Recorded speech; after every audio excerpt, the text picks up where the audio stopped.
ിലേക്ക് സ്വാഗതം. ഇന്നുണ്ടല്ലോ നമുക്ക് മുനിസിപ്പാലിറ്റിയിൽ നിന്ന് വേസ്റ്റ്, നമുക്ക് സ്ഥലവും പരിമിതിയുണ്ട്.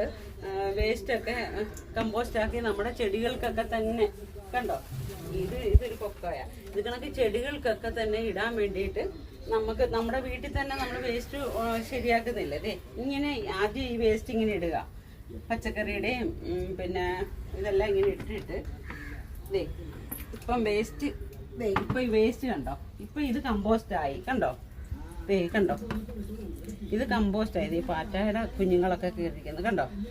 ഇതിപ്പം നമുക്കിപ്പം ഈ പച്ചക്കറിക്ക് ഇതിന്റെ മേളിൽ എന്തെങ്കിലും ഇങ്ങനെ ഇച്ചിരി ഇടണമെങ്കിൽ ഇത് തന്നെ ഇങ്ങനെ ഇട്ട് കൊടുക്കാം.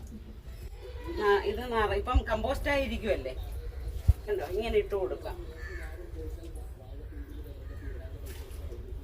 ഇത് ഇങ്ങനെ ഇട്ട് കൊടുക്കാം. പിന്നെ അത് കണക്ക് തന്നെ നമുക്കിതിങ്ങനെ മുട്ടയുടെ ഒക്കെ ആകുമ്പോ പിന്നെ കുറേ നാളൂടെ കിടക്കും ഇതിങ്ങനെ ഇതാകാൻ. എന്നാലും കണ്ടോ കണ്ടോ, ഒരു പുഴുവും ഇല്ല, ഒന്നുമില്ല, നല്ല ഉണങ്ങിയ വേസ്റ്റ് കിട്ടി.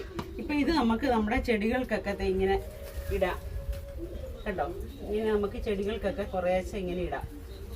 അപ്പൊ നമുക്ക് പൈസ നമുക്ക് മുടക്കില്ല, നമ്മുടെ വീട്ടിലെ വേസ്റ്റ് നന്നായിട്ട് ഇങ്ങനെ വളമായി കിട്ടുകയും ചെയ്യും. അപ്പം എല്ലാവരും മുനിസിപ്പാലിറ്റിയിൽ ഇത് കണക്കുള്ള ബയോബിൻ വാങ്ങിയിട്ടുണ്ടാവുമല്ലോ. എല്ലാവർക്കും ഇത് കണക്കുള്ളത് കിട്ടുന്നുണ്ടോ കണ്ടോ. ഇപ്പൊ ഞാൻ ഉപയോഗിക്കുന്ന വളങ്ങൾ ഇങ്ങനെയൊക്കെയാണ്. ഇപ്പൊ ഇത് കണ്ടോ, ഇത് നമുക്ക് കൈകൊണ്ട് വരെ എടുക്കാം, ഒരു കുഴപ്പവും ഇല്ല, ഒരു മണവും ഇല്ല, ഇതൊന്നുമില്ല കണ്ടോ. ഇപ്പൊ മുട്ടത്തോട് മാത്രം കണ്ടോ, താഴോട്ടും ഒക്കെ കണ്ടോ, മുട്ടത്തോട് മാത്രം അഴുകിയിട്ടില്ല, ബാക്കിയെല്ലാം നല്ല ഇതായിട്ട് ദ്രവിച്ചിട്ടുണ്ട്. അതിനകത്ത് പേപ്പറുകൾ ഉണ്ടെങ്കിൽ പ്ലാസ്റ്റിക്കിന്റെ വല്ല കഷ്ണം ഉണ്ട്, അത് ഇതാകത്തില്ല കണ്ടോ.